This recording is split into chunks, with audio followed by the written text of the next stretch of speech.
how to install an additional monitor to an EASYKit. Connect two wires to the R1, R2 terminals of the primary monitor.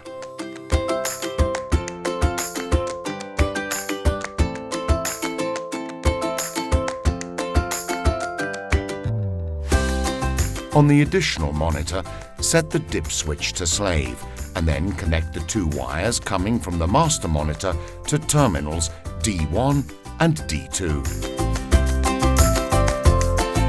Having additional monitors enables the ability to make intercommunication calls between monitors.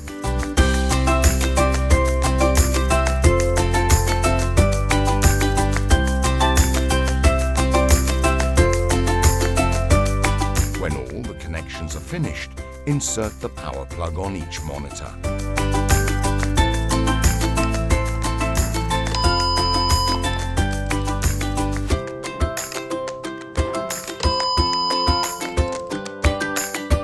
Make a test call to see if both monitors activate together.